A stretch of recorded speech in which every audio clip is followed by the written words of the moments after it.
10ની અંદર છે એ આપણે વ્યાકરણનું એક પ્રકરણ આપણે જોઈ ગયા છીએ. હવે આપણે અભ્યાસ 2 વિશેષણ પ્રયોગ પરિચય એના વિશે આપણે સમજૂતી મેળવીએ. વ્યાકરણની અંદર આમ તો ઓછા માર્ક્સમાં ગયા જે પેપર સ્ટાઇલ હતી એમાં ઘણા બધા માર્ક્સનું 9 માર્ક્સનું પરીક્ષાની અંદર પૂછાતું હતું આ પ્રકરણમાં, પણ હવે સુધારો વધારો થયો પેપર સ્ટાઇલની અંદર, એટલે 2 થી 3 માર્ક્સમાં છે એ આ પરીક્ષાની અંદર છે એ આમાંથી પૂછાય છે. તો આ બધું લખેલું છે એ ડીપમાં તમે જોશો તો તમને એમાં કશી સમજ પડશે નહીં. અહીંયા આપણે વિશેષણ પ્રયોગ પરિચયના માધ્યમથી આપણે પેપર સ્ટાઇલ પ્રમાણે જ ચાલીશું. એટલે અહીંયા છે એ તમારે શું કરવાનું છે, કોષ્ટક પાકા કરવાના છે. કોષ્ટક પાકા કરવાના છે કઈ રીતે તો તમને અત્યારે જોઈશું. તો લગભગ અહીંયા પહેલા પ્રકરણની અંદર છે એ 17 જેટલા કોષ્ટકો છે. કેટલા? 17. હવે કોષ્ટકની અંદર તમે જોશો તો વિભક્તિના પ્રશ્નો છે એ દર વખતે બીજા પ્રકરણમાંથી પૂછાતા હોય છે કે પ્રથમા એક વચનનું રૂપ ઓળખાવું, તો અથવા તો સપ્તમી અસ્મદ સપ્તમી તૃતીયા એક વચનનું રૂપ ઓળખાવું. તો આનો કોઈ શોર્ટકટ કી નથી. આ શું છે? પ્રત્યય યાદ રાખવા માટે આની કોઈ શોર્ટકટ કી છે નહીં. તમારી બુદ્ધિની સમજથી છે અત્યારે તમારી પાસે સમય હોય તો તમારે આ પાકા કરવાના છે. પછી બીજી વસ્તુ શોર્ટકટ કી છે એ મારી પાસે, એ હું તમને શીખવાડું છું. પણ અત્યારે બીજું આના સિવાય કોઈ ઓપ્શન નથી. તમારે આ જ યાદ રાખવું પડશે. અહમ આવામ વયમ, મામમાં આવામ નો અસ્માન નહ, મયા આવાભ્યામ અસ્માભિઃ, મહ્યમ મે આવાભ્યામ નો અસ્મભ્ય નહ, મત આવાભ્યામ અસ્મત, મમ મે આવયોહો નો અસ્માકમ નહ, મયી આવયોહો ને અસ્માસુ. તમને ખૂબ અઘરા લાગશે આ. પછી તમારે વિભક્તિ પ્રમાણે ગોઠવી દેવાના. હવે હું તમને વાત કરું મારી રીતે. હવે તમે જોશો તો કે આ સર્વનામના રૂપો છે અસ્મદ, યુસ્મદ અને તદ. હવે તમે આ અસ્મદ અને યુસ્મદ એ બંને જોશો એટલે થોડોક સામાન્ય જ ફેર થશે. અહીંયા અહમ છે તો અહીંયા ત્વમ થઈ જશે. અહીંયા મામમાં છે તો અહીંયા શું થઈ જશે? ત્વામતા. અહીંયા મહ્યા છે તો અહીંયા શું થઈ જશે? ત્વયા. અહીંયા મહ્યમ મે છે તો અહીંયા શું થઈ જશે? તુભ્યમ તે. અહીંયા મત છે તો અહીંયા શું થઈ જશે? ત્વત. અહીંયા મમ મે છે તો અહીંયા શું થઈ જશે? તવતે. અને અહીંયા મયી છે તો શું થઈ જશે? ત્વયી. ટૂંકમાં મની જગ્યાએ અહીંયા ત્વનો ઉપયોગ થોડોક તમે સમજશો તો તમને ખબર પડશે. એટલે તમારે ખાલી એક વચનના જ રૂપો આ યાદ રાખો, એક કોષ્ટક, એટલે આ કોષ્ટક આપોઆપ તમને યાદ રહી ગયું. પછી બીજી વસ્તુ દ્વિવચન અને બહુવચનની અંદર છે એ આપણે સમજીએ તો દ્વિતીયાથી લઈ અને તૃતીયા સુધી છે એ ભ્યામ આવશે. જો તૃતીયાથી લઈને પંચમી સુધી જો આવાભ્યામ નો આવાભ્યામ આવયો. પછી જો છે કે નહીં ભ્યામ. પછી એક મૂકીને એક પાછળ 9 લાગશે, એટલું યાદ રાખી લેવાનું. બીજામાં 9, પછી એક મૂકીને એક આમાં 9, પછી આમાં 9, છેલ્લે આવયોહો. શું આવશે? આવયોહો. એટલે યોહો પાછળ શું આવશે? યોહો. પછી એવી જ રીતે છે એ આમાંય જુઓ, આમાં ભીહી આવશે, ભીહી, ભ્યમ, પછી ત, કમ, શું.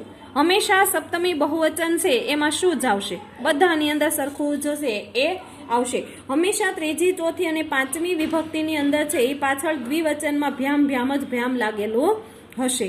હવે એવી જ રીતે આ કોષ્ટકની અંદર તમે જોશો તો આમાં પણ એવી જ રીતે હશે. તમે જોશો, જો અહીંયા જો ભ્યામ લાગેલું છે, અહીંયા ભ્યામ છે, અહીંયા ભ્યામ છે, અહીંયા યોહો છે, અહીંયા યોહો છે. તો આ તમારા માટે સરળ થઈ ગયું ને આટલું યાદ રાખવા માટેનું. પછી જો અહીંયા તમે જો બીહી છે, ભ્યમ છે, તો પાછળ એવો છે, કમ અને શું પાછળ એવું. સપ્તમી બહુવચનમાં હંમેશા પાછળ શું આવશે? શું અથવા તો શું. અહીંયા જો શું છે ને. હવે અહીંયા છે એ થોડોક ફેરફાર થશે આ કોષ્ટકની અંદર. જો તદની અંદર છે એ કોષ્ટકની અંદર ફેરફાર થશે. સહ તૌ તે, તમ તૌ તાન, તેન તાભ્યમ તેહે, તસ્મૈ તસ્માત તસ્ય તસ્તેભ્ય, તસ્માત તાસ્ભ્ય તેભ્ય, તસ્ય તયોહો તેષામ, તસ્મિન તયોહો તેષુ.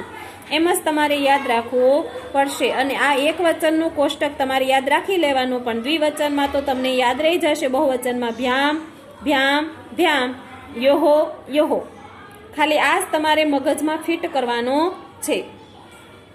પછીની બીજી વસ્તુ જોઈએ. અહીંયા તદની અંદર જુઓ, સા, તે, તાહા, તામ, તે તાહ, પછી તયા તાભ્યામ તાભિઃ, તસ્મે તસ્યે તાભ્યામ તાભ્યઃ, તસ્યાહા તાભ્યામ તાભ્યઃ, તસ્યાહા તયોઃ તાસામ, તસ્યામ તયોઃ તાસુ. હવે તમે જુઓ કોમન તમારે ખાલી એક વચનના જ કોષ્ટકો છે એ તમારે યાદ રાખવાના છે સમજીને. પછી તમે અહીંયા જુઓ ત્રીજી ચોથી અને પાંચમીમાં પાછળ શું આવશે?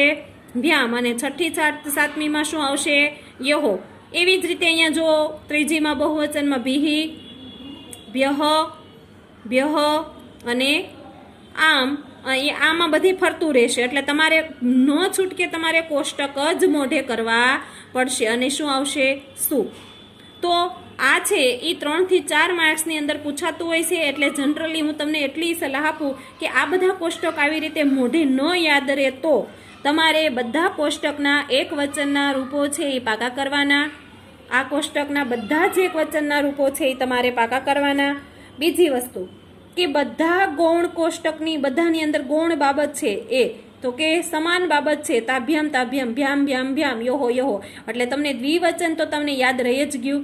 આ પછી અહીંયા બધે જોશો ભીહિ, ભ્યહ, ભ્યહ અને છે ને અને શું. તો મોટા ભાગે બહુવચનનું પણ તમને યાદ રહી ગયું. તો હવે તમને આ વસ્તુ કોમન વસ્તુ છે એ તમને તમારી રીતે પણ તમે કોષ્ટકની અંદર છે એ તમે તારવી શકો અને એ રીતે તમે તમારી રીતે પણ યાદ રાખી શકો. આ તો મારી મેથડ પ્રમાણે છે એ હું તમને કોષ્ટક છે એ કઈ રીતે યાદ રાખવા એ મેં તમને સમજાવ્યું. એટલે કોષ્ટક ફરજિયાતપણે છે એ આ બધા જ કોષ્ટકો તમારે મોઢે કરવાના.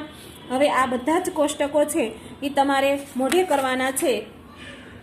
એટલે આ કોષ્ટકો છે એ તમે અત્યારે લેશનની અંદર તમને લખી અને મોઢે કરશો તો તમને કોષ્ટકો છે એ તમને બધા આવડશે. એટલે કોષ્ટકો છે એ તમારે આ બધા જ કોષ્ટકો છે એ તમારે મોઢે કરવાના છે.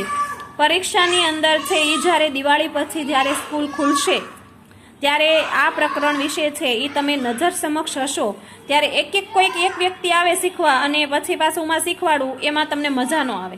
બધાને એક સાથે શીખવાડીશ એટલે ત્યારે બધું થઈ જશે. હવે પછી જુઓ